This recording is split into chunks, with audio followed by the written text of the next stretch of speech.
Can you guys hear it all? I can now.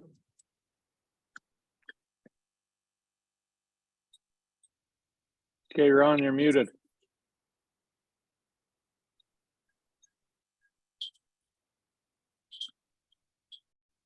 And Sabrina's phone is muted.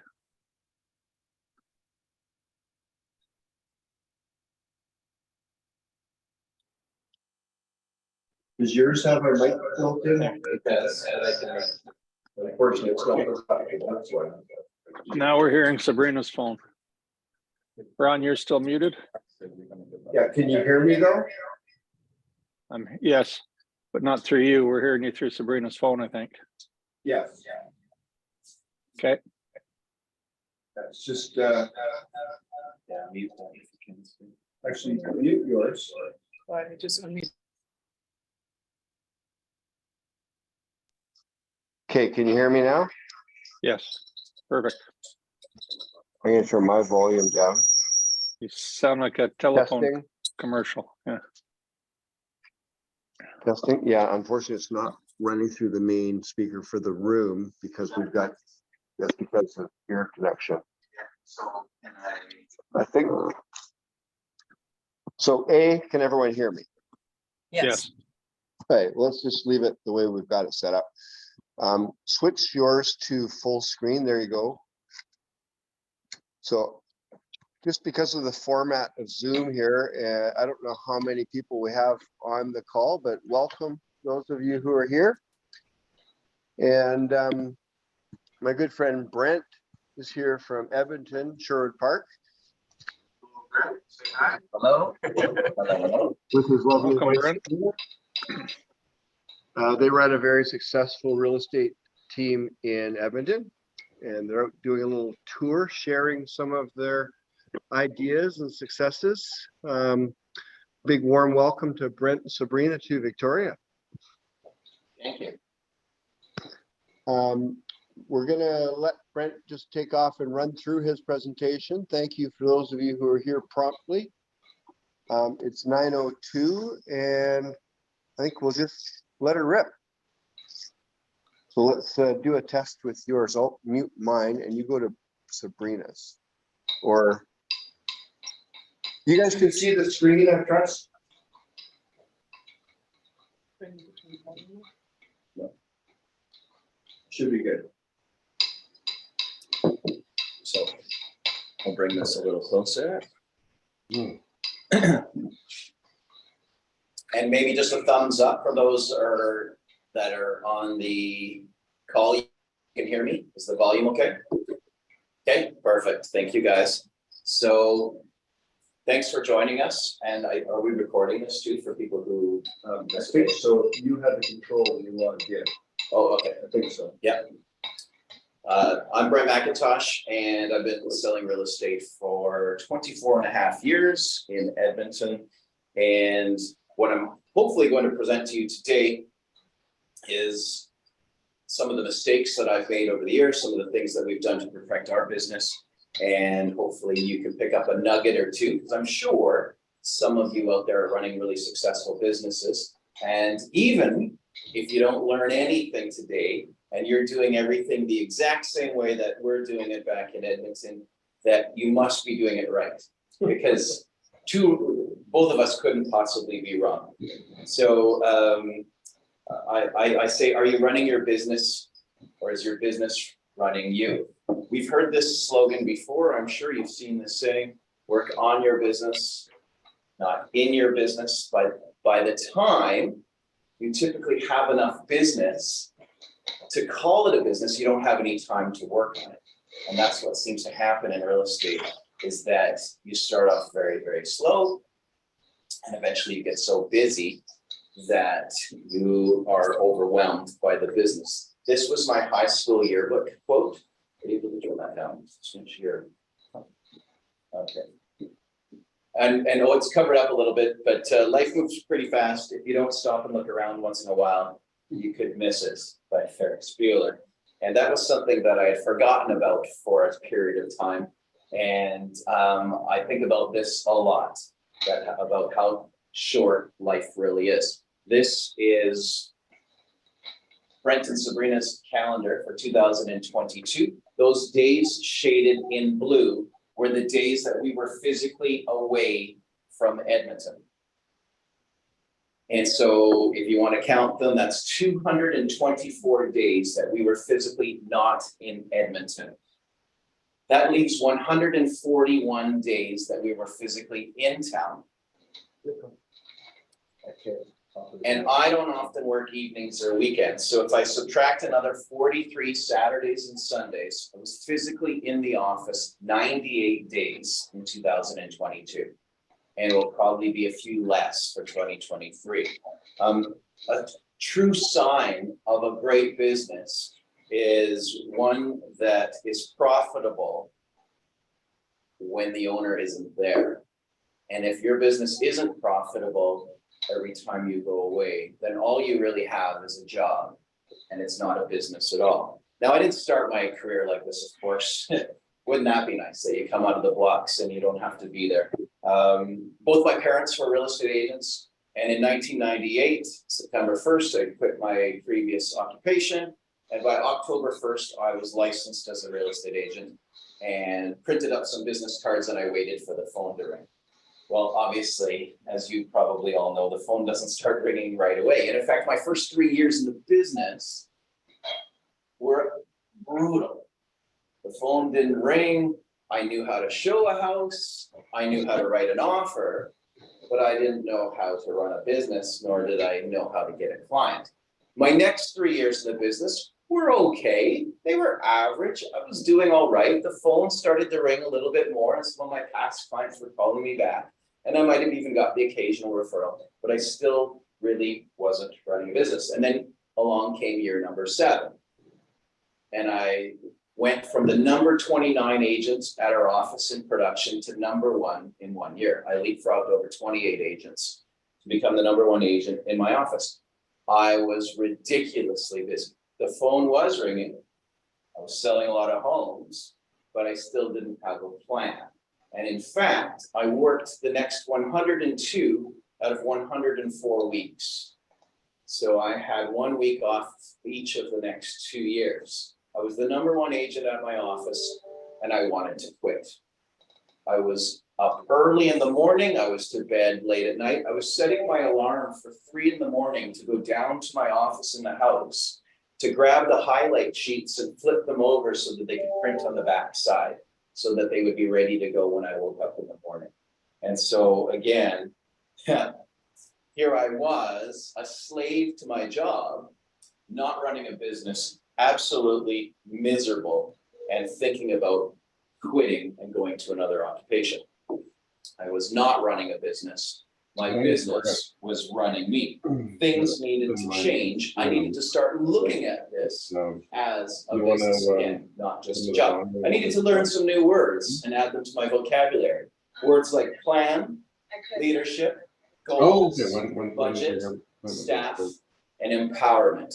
And now that's easy. I've just put them up there on the screen. Very simple. Why don't you just learn those words? But it's a process, and it takes a little bit of time. And so whether you're running a team like I have, or whether you're an individual agent, one-ish or whatever. These words will apply, because lots of times today I'm going to describe some of what we do as a team, and that can apply to individual agents or even team members who are on a team. They can have their own little team inside the team of just people that will help you do your job and do it more efficiently. So when I talk about team, and we're going to talk about this a little later, but there might be other members of your team that aren't necessarily licensed or unlicensed, but your photographer or the guy who measures your houses or the person who helps with your social media. That's all part of your team. Where do you start? Well, for me, this is how I started, is that I thought, what's my favorite part of the job? I'm going to keep doing that. And what's my least favorite part of the job? And I'm going to let someone else do that. I can tell you that even early on in my career, which is unusual what I'm about to say, because I know most real estate agents like this part, I never really liked showing homes. And when people think of what a real estate agent is, usually they immediately think, well, that's somebody who shows homes. Well, actually, I didn't like that. And I still don't like that. I never liked it. I'm the worst. I'm that real estate agent who opens up the fridge. And what are these people looking? Well, my clients are looking at the house. I look at the pictures on the wall. Oh my God, this is an ugly family. That's an ugly dog. And I keep thinking, how many homes do I have to show before before these people buy a house? And it was miserable. And so I found somebody else to do that. My first licensed assistant was somebody who could show the houses and become a buyer's agent at that time. So I always say to real estate agents when I'm out talking, I said, what makes you good at your job? And what is the best use of your time? And that's what you should always be thinking of. Are you a good real estate agent because you pick up deposit checks or drop off highlight sheets or book showings or get feedback from those showings? Because I can tell you there's courier services and booking apps that can do that stuff for you. Or are you a good realtor because you're good at marketing and maybe even better at negotiating and most of all, prospecting? I say that in capital letters, prospecting. That's the difference. Any real estate agent can show a house. It's the prospecting that sets us apart. So when we're looking for new clients, you have to think, well, how often does the mother lode of gold fall into someone's lap? Now, of course, occasionally somebody might get lucky, but most people don't just start randomly digging looking for gold.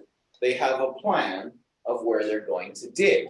And so I asked, do you have a business plan? And if you're online, put up your hand if you have a formal business plan.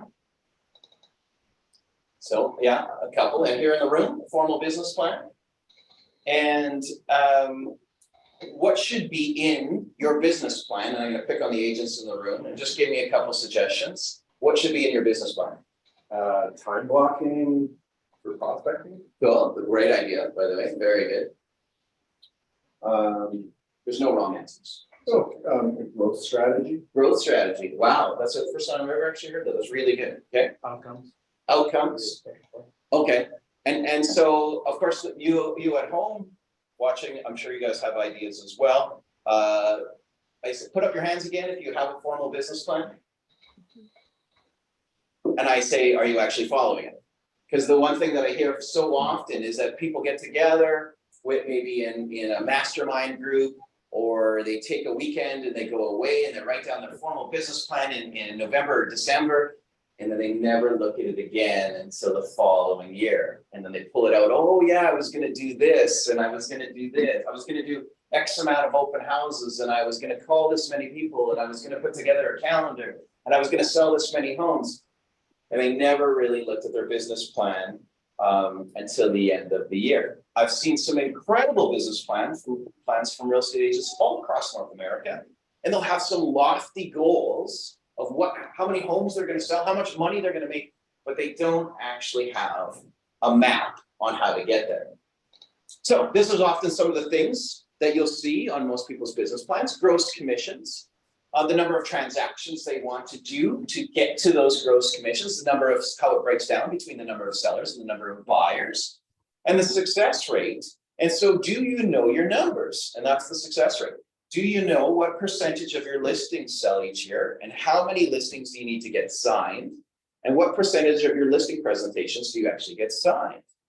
And meaning, how many listing presentations do you have to go on to get that number? So if you should know your numbers. So if you want 100 closed seller transactions for the year, and your success rate of selling those listings on any given year is 80%, that means you need to get 125 listings signed. And if you get 65% of all the listing presentations you go on, that means that you need to go on 196 listing presentations to sell 100 sellers a home next year. Now, the big question is, how are you going to get 196 listing presentations? That should be in your business plan. This is Gurinder Sandhu. He's a broker owner of a few RE/MAX offices in the Mississauga area in Ontario. And I saw this on TikTok, and I called him immediately to tell him how much I loved it, and that can I put it in my presentation? And he said, of course. I'll turn it on.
Did you guys hear that at home?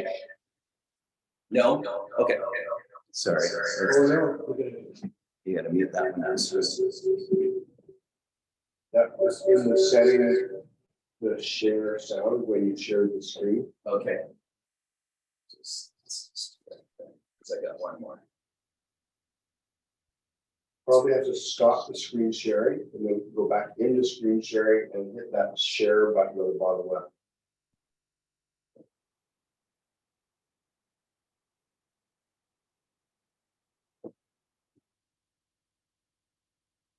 So share screens in the middle. And the bottom left, share sound.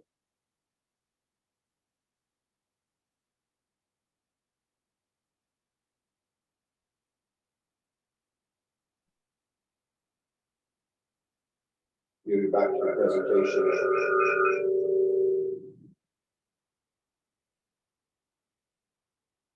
Sabrina, you mute your phone.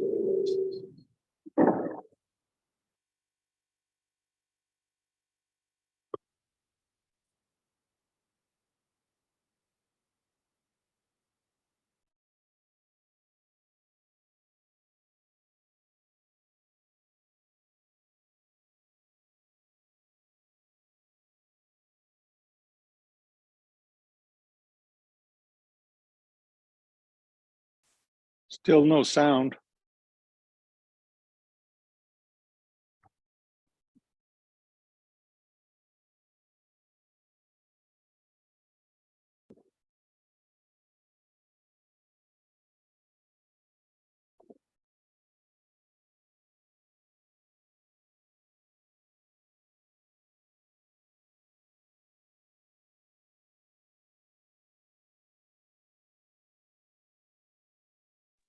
Okay, well, Can you hear us in the room again? how come we lost all the little pictures? I don't know.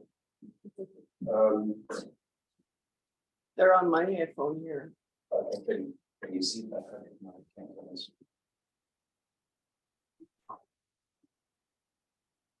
What's that little window on the bottom? What's that window on the bottom? There we go. So you're not sharing your screen right now. At least it shows you're not sharing.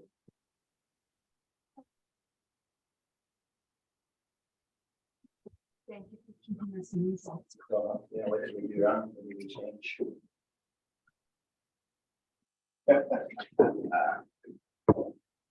One of the joys of technology, don't play with that one.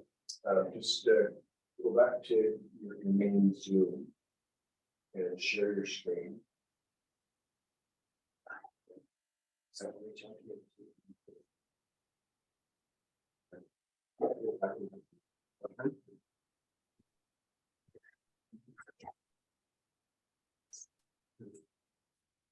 Sure, why is it not showing on your screen? I think we need to sound on in yours, yeah, off for the other. I can turn it off over there now. So it's, okay, sorry. Well, let me give you the Coles Notes version of what Gurinder was talking about. So you can't control how many homes.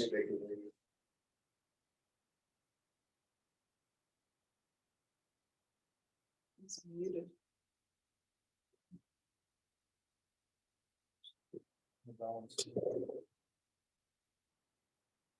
So it's not on mute. Can you guys hear me? Just a thumbs up if you can.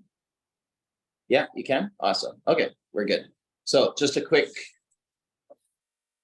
recap of what Gurinder was saying, and we could hear it in the room. I'm sorry that you couldn't hear it online because it's fantastic. You can't control the outcome of how many homes you're going to sell. Some years you're going to be luckier than others. Some years the success rate here in Victoria is going to be higher than other years, where more houses and condominiums are selling.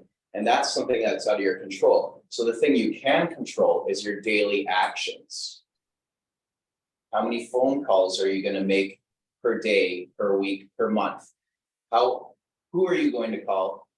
How often are you going to call them, or text, or email? And how often are you going to reach out to them? On your screen right now is our schedule of how often we reach out to our sphere and our realtor spheres with both emails, via newsletters, and snail mail through Canada Post, where we might be mailing our clients and real estate agents across the country to stay in touch with them on what we're up to and asking for referrals from both of those parties. Included on that last year, we had 2 client appreciation events. And in fact, just 2 weeks ago, we had a client appreciation event for a couple of movies where we rented the movie theater on a Saturday morning, and we had over 400 guests show up. And so they got invited the month before. We invite them both through Canada Post and email, and phone calls and text messages that you're touching your clients at least 4 times a year, if not more, depending on how good a client they might be and what category you might put them in. Farms, those real estate agents that are farming certain neighborhoods, do you have a schedule of how often you're going to contact that farm, what you're going to send to them, and how much money you're going to send? This is our farm. We farm 6,000 homes. It costs us $70,000 a year. So we hit them every second month. I wouldn't recommend that, obviously, to a brand new agent. That's something that you do eventually. More important than having a farm is having a good database of your past clients. I put this up here again, not to brag, but just to show you that at the beginning of the year, we actually block off time of when we're going to go away. And we go away at least once every single month and to recharge the batteries. And when, as a real estate agent, are you busiest? It's always right before you go away on vacation or immediately when you get home. And so it just stands to reason, the more often you go away, the busier you're going to be. So make sure that you're giving yourself time. And don't just have a plan in your business plan that says, oh, I'm going to take 4 weeks off this year. I'm going to take 6 weeks off, 8 weeks off, whatever it might be. Book them immediately. So if you say, oh, I'm going to take a week off in the summer, you probably won't do it because something else will come up. So just take your calendar and block off dates and book it. And those of you without a team, find a buddy. Find a buddy in the office that does business similar to the way you do, that you trade, that when he or she goes away, you look after their calls for a week and vice versa. I can tell you long before I had a team, I had an office mate, and this is going back, I'm going to date myself, but we would give each other our pager and walk out the door. Here's my files, here's my pager, I'm back in a week. And so that can happen, it's even more. And what happens sometimes these days is because the technology is so good, things like DocuSign and Skype and whatever else, that you continue to do work while you're on vacation. Well, you don't need to do that. You can find somebody that will help you out while you're gone.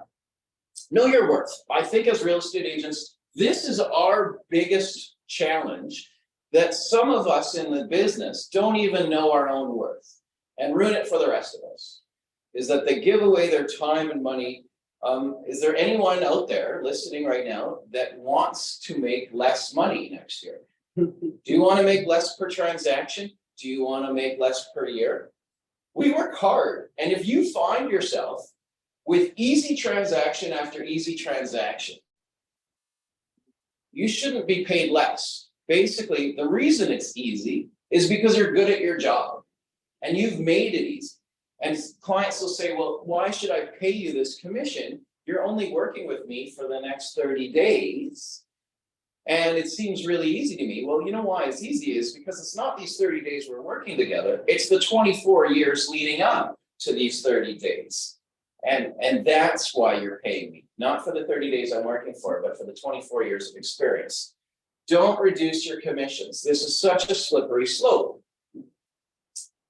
You think I'm just going to do it once, and that there should be alarm bells going off if the first question someone asks you is how much are your commissions? You should immediately start thinking, wait a second, this might not be the client for me. Because let's just say you do reduce your commissions for this guy because you want the listing.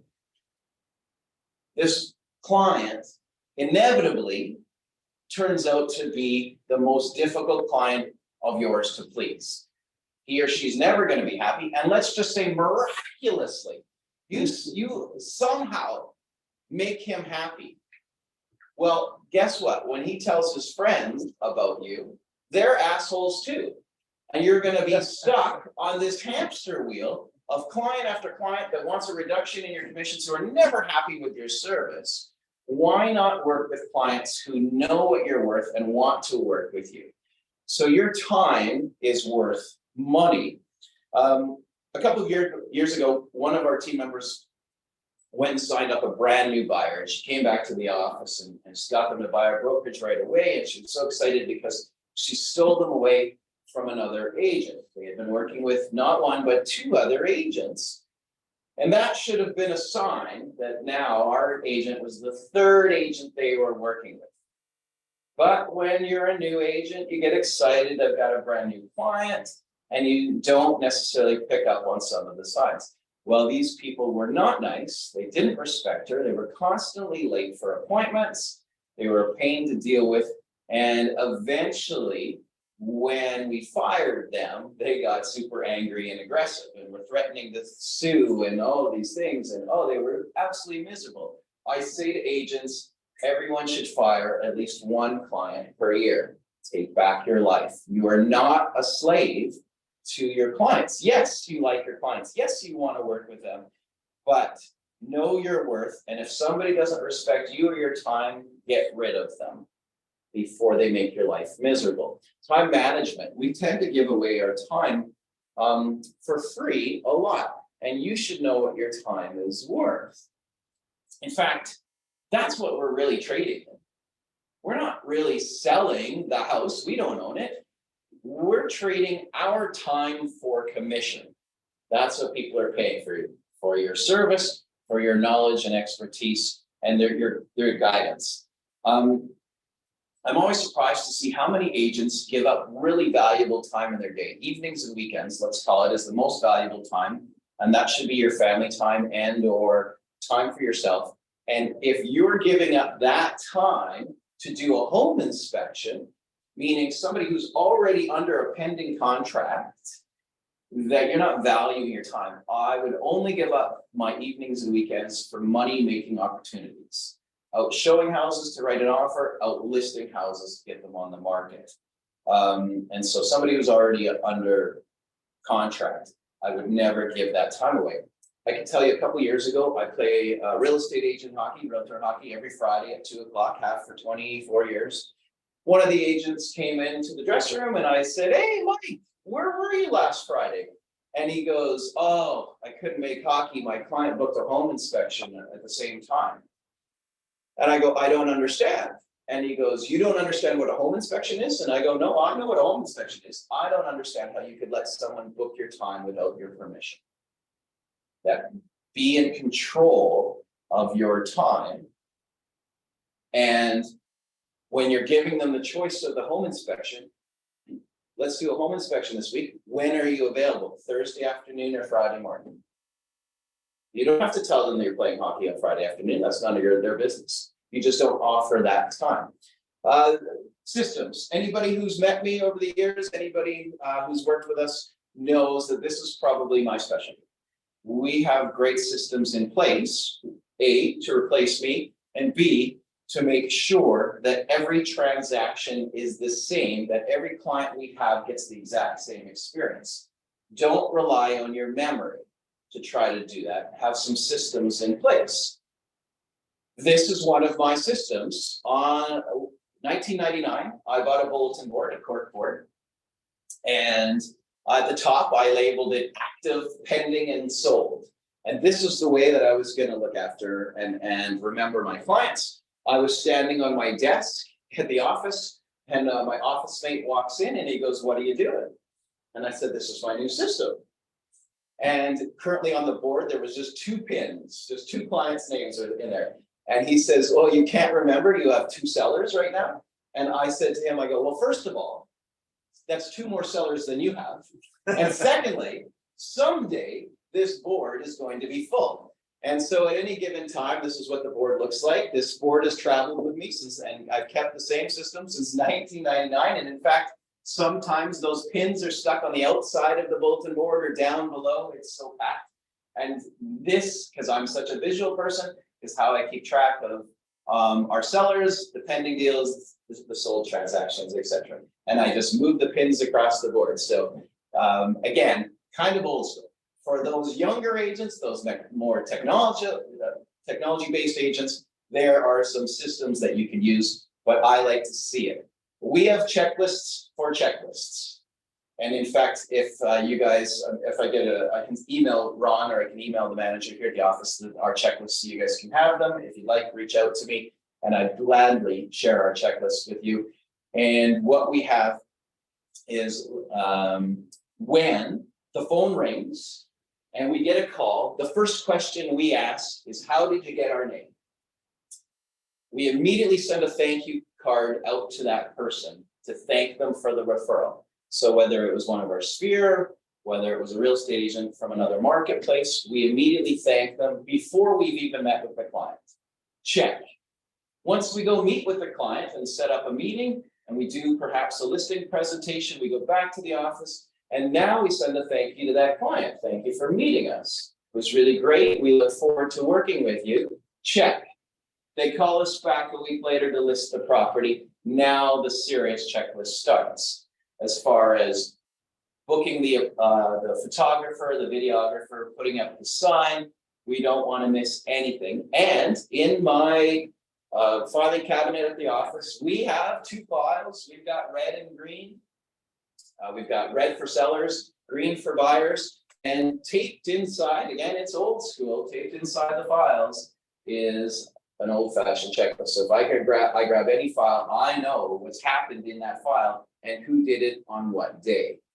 There, again, for you technology-based agents, and we're switching over, we're starting to do more and more, but it's hard, and I'm an old dog, it's hard to teach me new tricks. I like to see it, but there's some. You can use Follow Up Boss, Top Producer, Mondays.com. There's all kinds of great systems for you as long as you've got the checklist in place so that you're not forgetting anything. Do you know where your business comes from? Are you tracking it? It's really important. When we're talking about building the business plan, you should know at the end of the year what percentage came from which area and where are you strong, where are you weak. Here's just some of the categories we use on our team, and you'll have your own. But if you look at the very top of the list, whether you be a team or an individual agent, that should be your number 1 category. Your sphere and past clients and referrals from that group. If that's not your number 1 category from where you're getting business, there is a problem. And you might want to look in the mirror that you're probably not giving good enough service to get that to be your number 1. So even large teams, that should be their number 1 category to get business. And then there's some other categories we use. We've got more than these, but these are just some of the ones that I thought that I would share because it applies to most real estate agents. Referrals from realtors across the country. I can tell you that 10, 12 years ago, we broke down our categories and we were only making 2% of our business per year from realtors from across the country. So we decided to go to more conferences. We started to keep in touch with more real estate agents. And that became a larger portion of our business. In fact, most years, it's about 20% of the amount of deals we do each and every year. Advertising, you can break it down to way more than this, but that's just some of the things. Obviously, we've got a large farm of 6,000 homes. So that's our number 1 source from our advertising. Facebook marketing, sign calls, realtor.ca, just sold postcards. whatever it might be for our campaigns, we keep track of it. Networking groups. Might want to join a business networking international group, a mastermind group. How about your local chamber of commerce or something like that? And you should be able to get some business from it. Sports teams, for those of you playing, who curl, who play hockey, softball, etc., you should be the real estate agent of choice for your team. What do you do when you get a lead? Well, the first thing that I say, it's so funny because the one thing we hear over and over again is when we answer our phone or call a lead back, we hear, oh my God, you're the first real estate agent to return our call. Well, how many real estate agents did you call? 6. 5 agents didn't call them back. By answering your phone or answering your emails, you're going to be ahead of 75% of your call list. And that's an R stat. Isn't that crazy? That 75% of real estate agents don't answer their phone, don't return emails. When you get a listing inquiry, let's just say, and I realize here in British Columbia, it's a little bit differently. I understand you guys have different rules than we have in Alberta because we can double end transactions. But are you qualifying that lead? Or I hear these horror stories of people who drop everything they're doing to go out and show a house and don't even ask questions to that buyer. And the number one, are you working with another realtor? We have real estate agents in our marketplace who coach their clients to tell them how to go about looking at as many listings as possible with listing agents. And when you're ready and find one you like, call me and I'll write the offer. So are you doing that? Are you going to be one of those real estate agents who's just showing a house that you have no way of even turning them into a client because they're already with another real estate agent? So these are some of the questions. Our team are trained not to ask yes or no questions. So who is your mortgage broker rather than are you pre-qualified? It's easy to say yes to things like that. So get the real answer. Who is your mortgage broker? Oh, we've got it. We're pre-qualified with CIBC. We're pre-qualified with Scotiabank. Thank you. That's what I want to hear. Answers like that. Rather than are you pre-qualified? Because they're just going to say yes. How long have you been looking? Do you have a house to sell? Do you have a down payment? For those people who don't want to answer those questions, then I start asking personal questions. What do you do for a living? Well, I'm unemployed. And how are you going to afford this house? Or did you win the lottery? I want to know questions before we go out and waste our time. Don't be scared to say, have a nice day. Don't waste your time if you know that you're never going to sell them a house. Your team, I mentioned this earlier, your team doesn't have to consist of licensed agents. It can, but whoever helps you do your job and do it better and more efficiently are part of your team. Your photographer, your sign installer, your courier who picks up checks or drops off highlight sheets with you. Anything that anybody who you might use to help get the job done better is part of your team. When you start farming out some of the tasks that you do daily as a real estate agent, you have this mindset. Nobody can do it as good as me. And I will tell you that yes, they can, and sometimes better. And it's hard to give up stuff that you've been doing for a long time because you're good at it and people like to do things they're good at. I can tell you I followed up with a buyer who I had sold them their first home. And now the second time out, they were going to use one of my agents. And I followed up to see how things were going. And she said things are going well. And I sensed that she wanted to tell me more. And so I prodded and I prodded. And I finally got her talking. And I said, no, tell me about the experience. She goes, well, I didn't want to offend you. And I said, you can't offend me. Please tell me. And she goes, you know what? We liked dealing with her even better than you. And oh my God, there's my ego shattered. But let me tell you why. And I said, what did you like better about the experience? Brent, when we were looking at houses with you, you never seemed to have enough time. You were always rushing off to the next appointment. Never once did we go for coffee with you. And my team member took them for coffee where they discussed all the homes they had just seen. And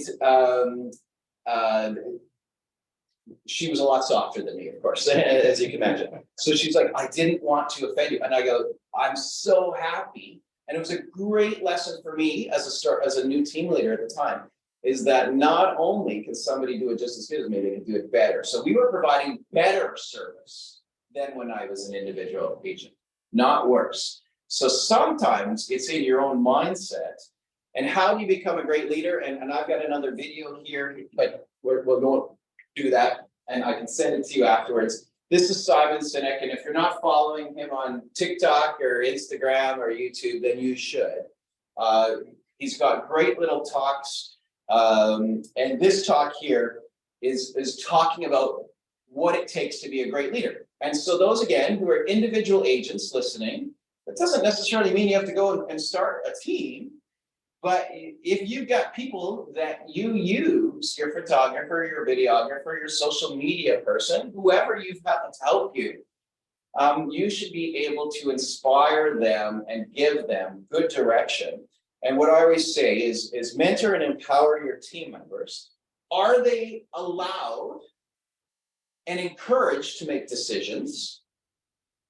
And sometimes, and this is a hard one, I can tell you for Sabrina and I as mom and dad on the team, is sometimes you have to let them fail. Because although you're trying to help them out, but sometimes they have to learn it the hard way. And then lastly, do they know that you have their back if they make a mistake? Now, if they're constantly making mistakes, then you probably need to get rid of that. But it's okay if they make a mistake and know that you'll still love them. So we'll skip that, and I can send it to you guys separately because it's really great. Simon is an amazing speaker. If you ever have an opportunity again to watch one of his videos or read his books, he's absolutely awesome. I can tell you that we started our team in 2006, so 16 years later, this is still the hardest thing we do as a team. Communication. When you're by yourself and you can have everything in your head and you don't have to say things out loud, but as soon as there's more than one of you, you have to figure a way to communicate everything you need to those people who need it. When you provide instructions to your team, make them precise, be consistent, and the method that you send your communication to them should be consistent as well. So again, it's difficult because sometimes you might give a direction by a phone, sometimes by a text message, sometimes by a written message, and that becomes more difficult. So you have to get a system so that those who need the information know how to get it. Building your brand. Again, if you're an individual agent, you should have a brand that people are hiring. I can tell you that one of the keys of replacing myself, and because I very rarely practice real estate per se, is that people are hiring our brand. And lots of times I might follow up with a client to thank them for the business, and they say, who are you? They hired the MacIntosh group. They don't really know who Brent MacIntosh is. They liked the way that we market properties. They like that we get results. And that's more important. Again, if your brand is you, then be true to your brand. And things to consider when building your brand is, who is your target audience? What is the name of your business? What do you do? A consistent look and message is key. How often do we see real estate agents with advertising with suit and tie on their business card or on their billboards, and they show up in jeans and a t-shirt? That's not being very consistent to your brand. I'm not saying you have to wear a suit and tie by any means. Your brand might be that you're a casual agent and very easy to approach. You can wear your t-shirt and jeans to the appointment if that's the way your clients feel most comfortable with you, but don't have two different images out there. Be true to it. Know who you are. What image do you want to present? One of the things that I think is dangerous for real estate agents is when they're promoting themselves on social media and they're listing a house today and they're putting up sold stickers tomorrow and they're going to meet this client. And sometimes they have this image of being so busy. I'm so busy. I'm selling so many homes that your clients think you don't need referrals. That they know that, you know, he's my real estate agent. Oh, I really like Andy. I'm going to use Andy the next time I go to buy or sell. He's my real estate agent. But Andy is so busy that Fred at work wants to list his house. I'm not gonna mention it, Fred can get his own real estate agent, because Andy doesn't need the referral. So there's a danger about projecting how busy you might think you are, and that your clients don't realize that you actually want the referrals. I'm never too busy for your referrals. How often have you seen that? It's true, right? And you want to make sure that your clients are coached into knowing that that's their job, is to give you referrals. Delegate, do, or ditch. I like this. I only open up my email about 3 or 4 times per day. I don't have it constantly ringing on my phone every time a new email comes in.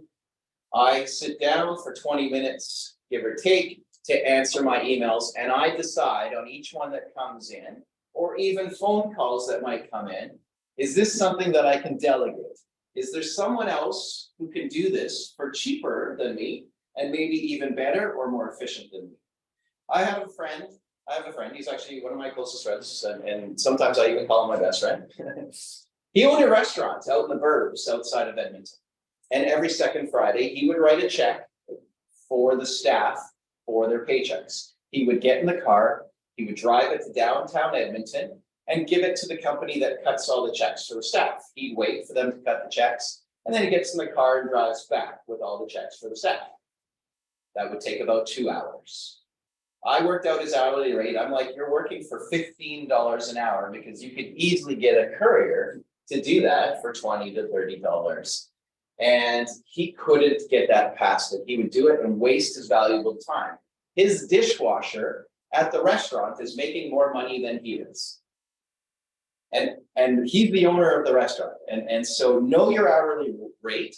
Is there someone else that can do this? That is, again, it's paid a little less than you, and you could use your time for more valuable things. Is this the best use of my time? I always say, is this a money-making task, or does this involve a client or something that will get me a client? Then I'm going to do it myself. And then lastly, the power of no.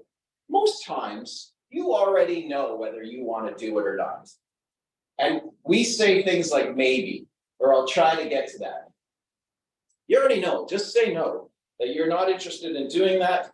I can tell you that one of the keys to my success is how fast I make decisions. Now, I'm not saying that they're always the right decisions, but I make that decision and I move on.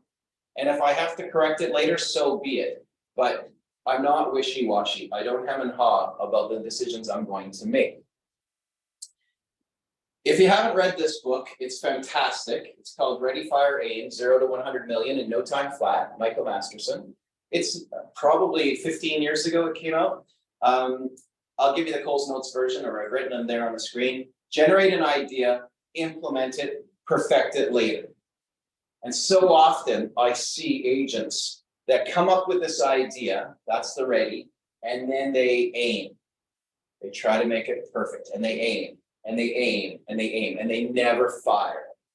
They never actually pull the trigger on the new idea. You'd be amazed how often I send a lot of swag to real estate agents across the country. And I'm always blown away how often I get phone calls. Where did you get those rulers? Where did you get those notepads? I give them my contact. I tell them how much I paid. Here's the phone number. And I follow up, and they never order them. They never send them out. They never do anything that they promised. I can tell you there was a real estate agent that we signed up for BombBomb, and probably most of you know that video sharing program. We signed up about 15 years ago at a conference in Las Vegas. I've used BombBomb every single month ever since for our market updates. I use it for personal videos to our clients. And that one agent, he went and he signed up for BombBomb, and then he went and bought a new camera, and he bought a microphone and a tripod and a green screen. And 15 years later, he's never sent a video. That was a lot of aiming and no firing. And in my case, I just started doing videos. Were the first videos good? No, of course not. They were horrible. But I got a little bit better, and I got a little bit better, and I got a little bit better. So if you never fire, it just won't happen. I can tell you, I told you earlier that my parents are real estate agents. I'm the second generation out there. I used them for a couple of years at the beginning to bounce ideas off of. We didn't work together, but I said, hey, I'm thinking about doing this. I ask mom and dad and they say, well, don't do that. That's a waste of time. Oh my God, don't do that. That's a waste of money. Some of my original ideas are my best money-making ideas to this day. That I didn't do them those first few years because mom and dad said no, and then I did try them and they've worked. Things like my annual CD, I send out a music CD every year. It costs me quite a bit of money. I get all kinds of great feedback on it. Even my original farm, they said, don't do that. My original farm was only 600 homes. And they said, that's a waste of money. Well, that's still our best farm to this day, 17 years later or whatever it's been. So listen to your gut, try some things.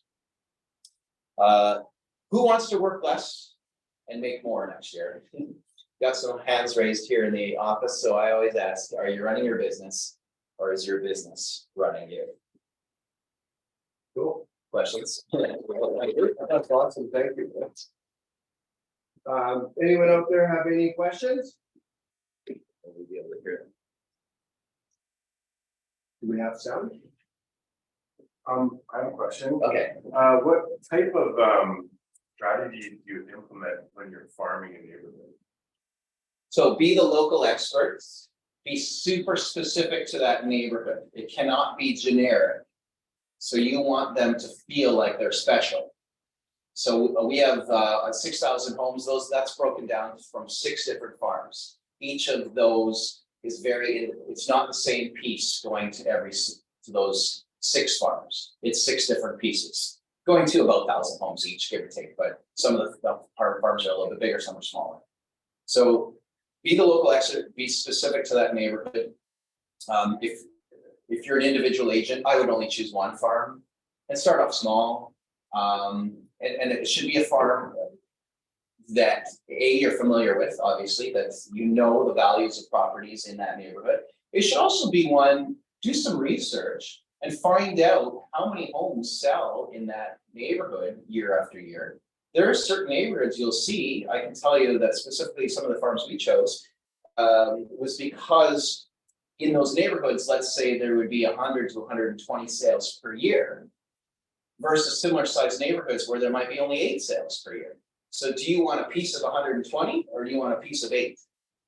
So that's how we started with some of the farms. We looked at neighborhoods that we thought would be beneficial for us. And then we talk about what's sold in there, and what's active specifically. to We that. give them all kinds of free information about what's going on in the neighborhood. Here's the current active listings, here's what's recently sold, and we've become the neighborhood expert on those neighborhoods. Now we use real marketing. It's a super expensive piece, as you saw how much money I was spending, but it's paid itself off. It's really great piece. It's high quality, and so immediately when we're going in for the gig, they already know that we're willing to spend money because the piece looks so nice, and so then we keep that up. We charge a little bit more in our marketplace for commissions than the average agent, and we show that by doing everything really well. Good question. We use real marketing as well. Oh, I think 4 different neighborhoods that were farming to know. yeah. Cool. Anything else? Any other questions? Is there anyone out there online that has a question? Right, so it's a quiet group this morning. No, I'm just wondering if they so We can stop the screen sharing. That should bring people up on the screen. can I don't have a question. I just like to say thank you so much for sharing. I hear somebody, but it sounds quite low. Go ahead. It was me. I don't have a question. I just wanted to say thank you so much for sharing all this valuable information. It's going to be very valuable. You're welcome. Oh, there's a question. Hand up, upper left. Jack. Okay, Jack, go ahead. Hey, sorry, I had my hand up. Thanks, Brent. Really appreciate that. Very informative. Question about these newsletters that you give out to your clients. Is this a monthly thing, a weekly thing? Also, do you give out prizes or something like that? Maybe a click button. Hey, thanks for your business. We're going to give away like a free iWatch or something at the end of the year. Is that something you've done in the past? No, so great question. So the newsletter is an email one. It's monthly. We use BombBomb. So we record a video that has the last month's worth of stats. Quick breakdown, where's single family and condo pricing going? Are sales up, sales down? Here's a brief snapshot of the market. Hey, upcoming, we've got our client appreciation event. Did you get your invite, or would you like to come? Reply to this email. So that goes out for the last X amount of years, 12, 15 years, every single month without fail. And in fact, one of our past clients just complimented us. He's like, "You're the most consistent real estate agent I've ever seen. We get it every single month." So that's that. As far as an incentive for referrals. So on our checklist, we talked about as soon as we get a referral, whether it be from a real estate agent across the country that might give us a referral, and or somebody in town, a thank you goes out. Inside that thank you card, snail mail, again, we're using Canada Post, will be a gift card to a restaurant, maybe a gift card to a gas station, Amazon, typically $50. So that thank you. And so you know what happens is a lot of times I hear bird dog fees. Do you have that here? Okay. So I don't do bird dog fees. We pay 25% to real estate agents across the country, again, for referrals on any closed transactions. But I don't pay bird dog fees to our clients. I think that that's just sort of a slippery slope, and are they just giving you the referral because they're going to get paid? I'd rather just a handwritten thank you card, and my assistant does it for me, where she's got a little script that she writes. Thank you so much for sending Gary and Glenda our way. We really appreciate referrals. We don't take them for granted. And then we slip a gift card to a local restaurant, or a gift card, like I said, to Amazon, $50 to Amazon for every single referral we get. Same thing with real estate agents across the country. They give us a referral. We give them a thank you before we've even met the client. Because what's more important, the closed transaction or the referral? And yes, you get paid on the closed transaction, but if you're never thanking anybody for referrals, you probably won't get very many. And so we're thanking it. And if I don't get the gig, if we go and do the listing appointment and we don't nail down that client, that was our fault, not the person who made us the referral. So we want to always make sure we thank them immediately. So that's how we do that for our team. Yeah, great question. Thank you. How's the market in Edmonton? It's been interesting. So our market in Edmonton until last year was on a 7-year decline. And in fact, condominium prices are still dipping. So our single family prices typically on a regular year, we go up in the spring, we level off in the summer, and we fall in the fall. Maybe more than you guys, because of weather. Our winters are pretty cold. Not a lot of people want to move in January and February. So sales in December, January, February are very slow and very brisk now. We're in our busy season. So typically April, May, and June are the busiest 3 months of the year. And when I was an individual agent, I can tell you that 50% of my business in those three would happen in those 3 months, and the other 50% of my business would happen in the other 9. Our single family prices are not quite as high as they were last year. We peaked about $30,000 more last year than we are now. But our peak last year was really early, as yours might have been too, I'm not sure, but we peaked in March, and by April, our prices were already heading down because of interest rates. Yes. And so with condominiums, our condo prices are still going down, and that has a lot to do with interest rates and rising condo fees. Something has to give, and it's been purchase price. And so if you're a buyer, it's still relatively buyer's market, even though we have a lot less listings. Sales right now in Edmonton are down 47.5% from a year ago. Listings are down by more than that. So good listings are getting multiple offers and should for the next 30 days, maybe up to 60 days. And then our market will go the other way. Did the luxury building at the stadium sell out? What about the stadium? Sorry? That luxury condo building that was built in conjunction with the new arena, did that ever sell out? It's sold out by no, not 100% by the developer yet, but most part the developer. But there is a lot for sale in downtown Edmonton. There was a few buildings, by the way, not just you're talking about the Sky residences. Yeah, but there's a couple. I imagine those sales are people took a bath on those, no? People are losing money on those. What happened in downtown Edmonton is, well, first of all, Edmonton is a very blue collar town. People like their houses and white picket fences.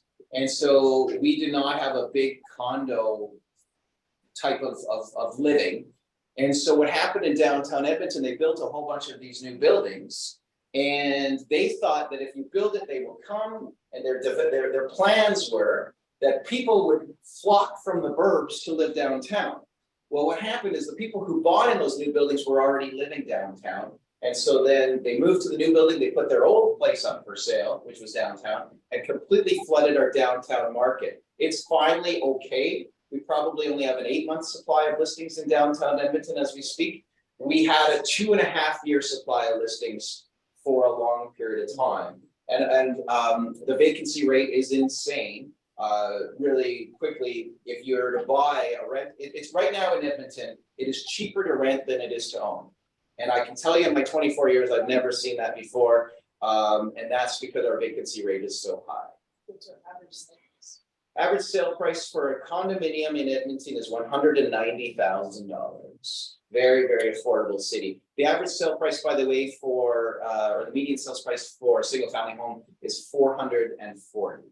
So still very affordable, but there's a gigantic gap between, so house prices have been going up and condo prices, even last year in the boom, even this year, condo prices keep going down. So I always say, typically, our median sales price goes up about 40,000, 10% each year, and then falls 5 to 7% by the end of the year. So we finish each year about 2 to 3% higher than where we started. Condo prices finish the year about 2 to 5% lower than where they started, and half for the past 7 years. What do you get for $1 million in Edmonton? A pretty big house, really, really nice. So I would think, and again, I'm not really completely familiar with Victoria, but I would probably say $1 million house would be equivalent of a $3 million house here. It's my best guess. Yeah, so very affordable. We don't see a lot of, our team, will do, our goal was 200, we're a little bit behind. Like, let's say we do 175 transactions this year. We may sell 2 over $1 million is all. And some years not, just so you know, like that is a really, really high-end house. The majority of our transactions happen between 3 and 600,000, or 3 and 500,000. Any other questions?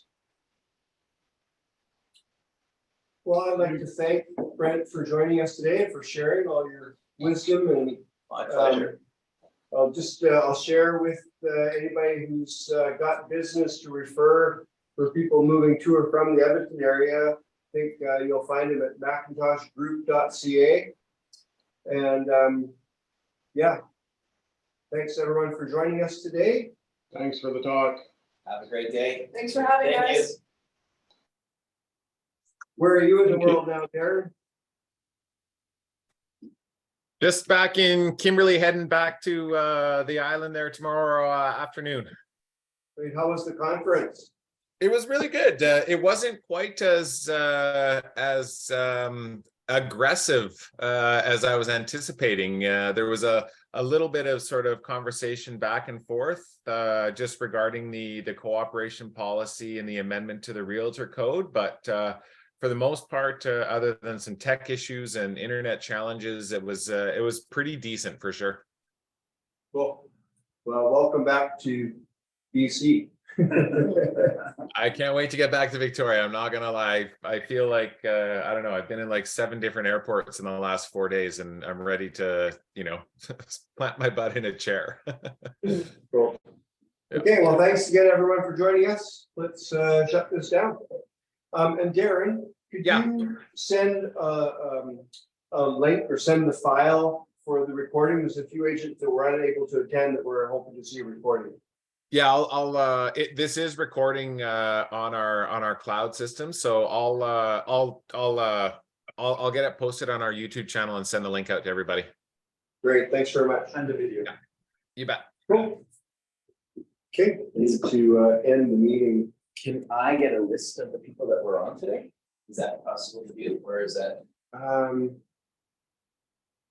That's We a will good have a question. list, yes. Yeah, like will it record who's on? Lucianne may be able to generate that for us. Yeah. Okay. I think we need to shut it off and leave the meeting on your computer. Okay, I'm just gonna write down.